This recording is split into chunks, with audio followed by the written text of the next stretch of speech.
Today the story will be not so brief and not so joyful, but if you really want to know if Princess Anastasia could survive and if you'd love knowing what really happened to our last tsars, I invite you to watch my video. It is hard to say when did this path that led to the end of the Romanovs dynasty began, but let's start from 1916.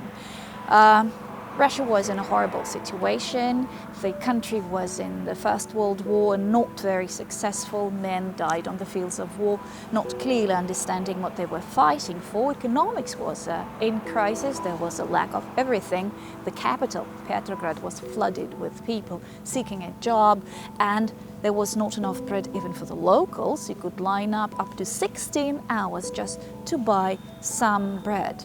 Nicholas II was not here. He was in his headquarters as he was the commander-in-chief of the Russian army. His wife Alexandra stayed here in Petrograd and ruled, and she was hated by many Russians.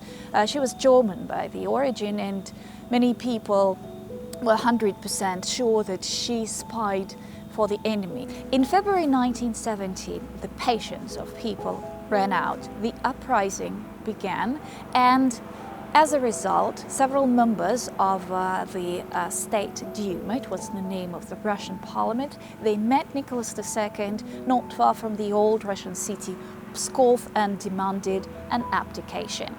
The idea was to make Nicholas abdicate in favor of his son Alexis. Alexis was his only heir. The boy was 12 years old. He was handsome, he was innocent, and obviously too young to be hated.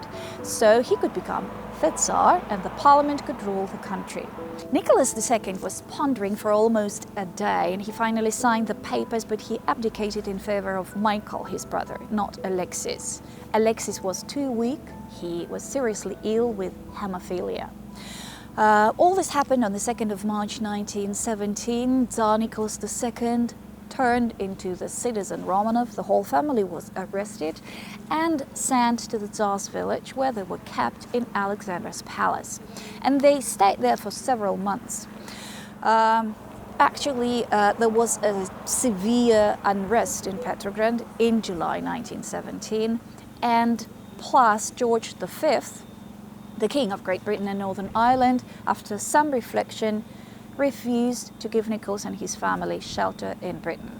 We still don't understand why it had happened, because if you look at the photographs of Nicholas and George, you will see that they were like twins. Actually, they were cousins, their mothers were sisters, and they were very close when they were young. But being a king makes a difference. So the provisional government made a decision to take the Romanovs away from Petrograd, where the situation was very dangerous for them, and the family was sent to the Siberian town of Tobolsk in August 1917. So Tobolsk is situated behind the Ural Mountains. It's about 2,800 kilometers from here. October Revolution of 1917 changed everything. Civil war began. Russia was split into territories of different colors. Red were under the Bolsheviks, white were under the White Guard, there were even green and black. The country was on fire, but the main fight was between the Red Army and the White Guard. The White Guard, or the White Movement, united people who were against Bolsheviks, who hated them. But there were people of different beliefs. There were monarchists and anti-monarchists, and unfortunately it was probably the main reason that the White Guards finally failed. But in 1918 they were strong. The ex-royal family met October Revolution in Tobolsk, but in April 1918, for some reasons, they were moved to Ekaterinburg, the capital of the Urals. We still don't know why it had happened, but the fact is that in April 1918 they settled there in Ipatiev house, the house that belonged to the former engineer Ipatiev. So who stayed there, who lived there? Nicholas Romanov, the ex-Tsar of the Russian Empire, aged 50. His wife Alexandra, aged 46. Their children, daughters, Olga 22, Tatiana 21, Maria 19, Anastasia 17, and their only son Alexis, who was 13 years old. There were also 4 faithful helpers, 4 faithful servants with them. Eugene Botkin, the physician in ordinary, aged 53, Ivan Kharitonov, the royal court chef, he was 48, Anna Demidova, Alexandra's maid-in-waiting, she was 40, and Alexei Trup, Nicholas's valet, he was 62. There was also a kitchen boy who was playing with Prince Alexis, but he would be sent away before the murder. In July 1918, the situation on the front became very dangerous. The White Guards came too close to Yekaterinburg, and the risk of liberation of the royal family, of the Romanovs, was extremely high. So the local Soviets, it was the name for the councils or the unions of the workers and soldiers, the local authorities at that period of time. So they decided to kill the Romanovs, to kill the royal family. The firing squad was chosen, and these people had several ideas about the murder.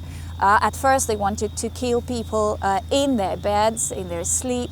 Then they decided to put them all in one room and throw their grenades.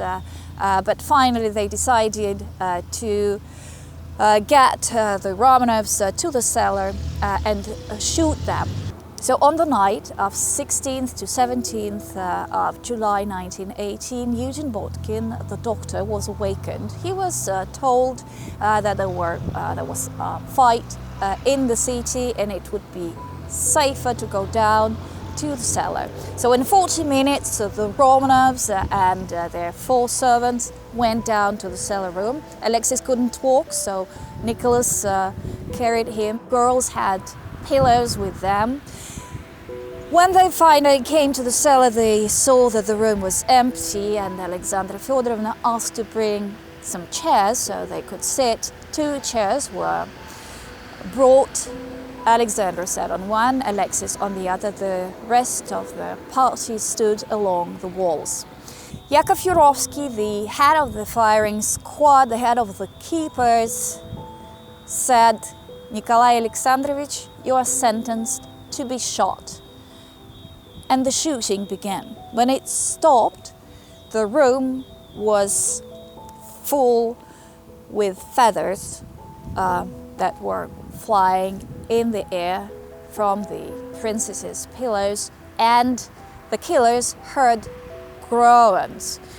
You know, girls had diamonds and other precious stones hidden in their corsets, which made them bulletproof. So girls were alive, and the murderers had to take out their bayonets and to kill the girls. One of the killers recalled later that Prince Alexis had 11 bullets in his body. Horrible story. Princess Anastasia came to her senses and shrieked, so they had to silence her with a bullet in her head. Everyone was killed, and no one, unfortunately, survived. Even 2 dogs who belonged to princesses were killed by these, if we can say so, people, because they were howling, because they knew that their masters, beloved masters, were dead. A telegram was sent to Moscow saying that Nicholas II was dead. Soviet newspapers announced the death of the last Tsar of Russia on 19th of July, but nothing was said about the family. The truth was revealed only 8 years later in 1926. Probably this is one of the reasons that so many miracle stories appeared about Alexis, Maria, or Anastasia, who as if survived. But we're absolutely sure that, unfortunately, they didn't. Well, the killers took the bodies to the old abandoned shaft not far from Yekaterinburg. Their faces were doused with sulfur acid. so that no one could recognize them. Their clothes were burnt, and when the bodies were in the shaft, it appeared that the level of the water was too low, it didn't cover the bodies, so they were clearly seen.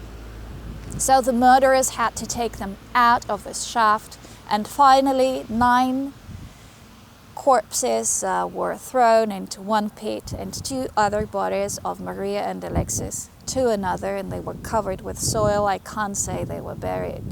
There were no signs. There were lots of people seeking the bodies of the Romanovs because no one knew where they were.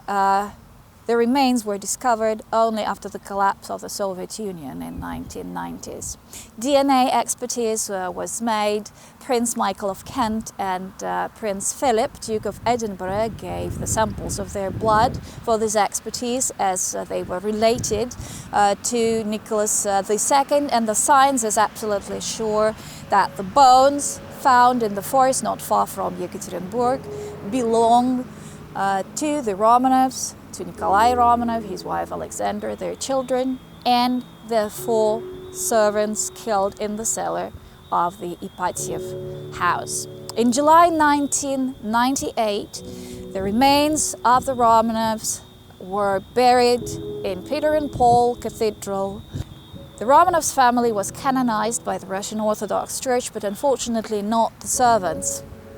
These 4 people were considered as martyrs only by the Russian Orthodox Church in exile. And one bizarre thing, you know that the very first Romanov on the Russian throne, Mikhail Fyodorovich, was crowned in 1613 in Ipatiev Monastery in Kostroma.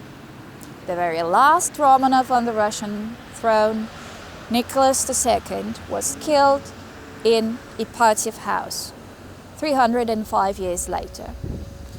Coincidence or doom? Who knows? There are so many theories about it. Please tell me if you'd like to know more details.